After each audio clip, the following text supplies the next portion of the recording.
Le procès Mazan fait la une de l'actualité. 51 hommes accusés d'avoir violé Gisèle Pelicot alors que celle-ci était sous l'emprise d'anxiolytiques administrés par son mari. Une sombre affaire qui a mis en lumière un fléau insidieux, celui de la soumission chimique. De plus en plus de cas de viols conjugaux et incestueux par soumission chimique sont signalés en France. Mais comment fonctionne cette manipulation? Qui sont les victimes et agresseurs? Et comment s'en protéger? Dans cette vidéo, nous allons décrypter les mécanismes de la soumission chimique, ses conséquences sur les victimes, ainsi que les moyens de prévention pour te permettre de mieux comprendre cette problématique.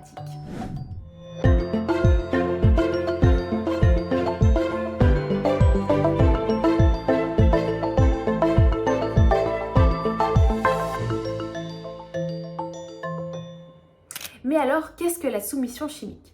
Alors en voici la définition de l'ANSM, l'Agence nationale de sécurité du médicament et des produits de santé.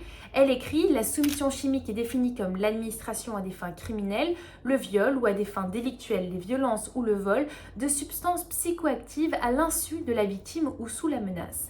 Dans d'autres termes, c'est le fait d'administrer médicaments ou drogues à une personne pour profiter de sa vulnérabilité. Alors en 2022, la NSM a recensé 1229 agressions facilitées par des substances, soit une hausse de 69,1% depuis 2003. Mais qu'est-ce qu'une substance psychoactive? C'est un produit pas nécessairement dangereux, mais qui dans de mauvaises mains dispose d'un sombre objectif: agir sur le fonctionnement du cerveau, provoquant des modifications psychiques et comportementales. Pourquoi violeurs, agresseurs et personnes mal intentionnées en ont fait leur arme de prédilection? Car après administration, la victime baisse la garde et devient vulnérable. Mais revenons sur nos substances psychoactives. D'abord, il y a les médicaments, 56,7% des cas, comme les antihistaminiques, les sédatifs ou bien les benzodiazépines comme l'anxiolytique et ou les somnifères. Dans la famille des médicaments, on retrouve aussi les antidépresseurs et les opioïdes. Mais ce n'est pas tout. Les substances psychoactives peuvent aussi prendre la forme de drogue dure et d'alcool, 43,3% des cas de soumission chimique comme la MDMA, la cocaïne ou le GHB. Alors que se passe-t-il après administration de la substance? Pour Maxime Samaï, auteur d'une thèse sur la soumission chimique en 2021, le violeur ou l'agresseur a un objectif, c'est la sédation. Il écrit: l'effet recherché est au-delà de la simple baisse de vigilance et en deçà du coma. Il correspond à un état où la victime est inconsciente mais conserve ses capacités motrices. Mais ce n'est pas tout, le violeur recherche aussi l'amnésie et la désinhibition dans le seul but de ne laisser aucune trace de la soumission chimique dans l'esprit de sa victime. Le visage de l'agresseur, les circonstances et le lieu de l'agression sont flous, voire inexistantes. Selon le chercheur, en détériorant la mémoire de leurs victimes, les agresseurs se protègent contre le système judiciaire. Justement, que dit le droit? Alors, l'expression soumission chimique ne figure pas dans le code pénal, mais la loi du 3 août 2018 renforçant la lutte contre les violences sexistes et sexuelles prévoit que le fait d'administrer à une personne à son insu une substance de nature à altérer son discernement ou ses actes, afin de commettre à son égard un viol ou une agression sexuelle, est puni de 5 ans d'emprisonnement et de 75 000 € d'amende. Les victimes de soumission chimique sont en grande majorité des femmes, qu'elles soient cisgenres ou transgenres. D'après une enquête sur la soumission chimique réalisée en 2022, plus de 82% des victimes étaient des femmes de tous les âges, entre 9 mois et 90 ans, bien que la moyenne d'âge soit de 24 ans. Cependant, les victimes peuvent également être des hommes. Ils représentent 17,5% des victimes de soumission chimique d'après le résultat de l'enquête de la NSM en date de 2022. Les agresseurs sont le plus souvent des hommes de l'entourage proche des victimes qui profitent de cette relation de confiance pour leur administrer des substances dans le but de les agresser sexuellement dans la majorité des cas. L'administration de la substance a le plus souvent lieu dans un contexte festif chez les victimes adultes, tandis que le contexte privé domine chez les victimes enfants. Cependant, il est possible de se prémunir contre la soumission chimique. Souvent, la soumission chimique se fait par le moyen de substances mises dans un verre. Il est ainsi possible d'utiliser des couvercles anti-intrusion aussi appelée capote de verre.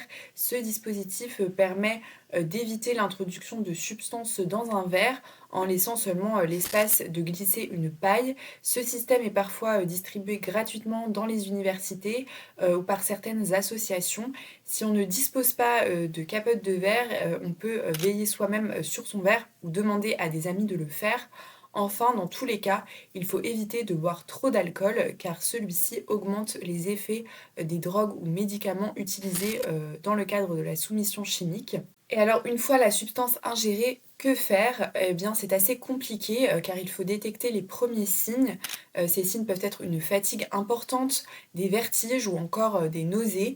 Si on constate ces signes, il faut agir vite avant de devenir inconscient. Le plus simple est d'appeler un proche ou les secours en composant le 15, le 17 ou le 112 pour prévenir de la situation et identifier l'agresseur qui pourrait ne pas passer à l'acte en se sachant découvert.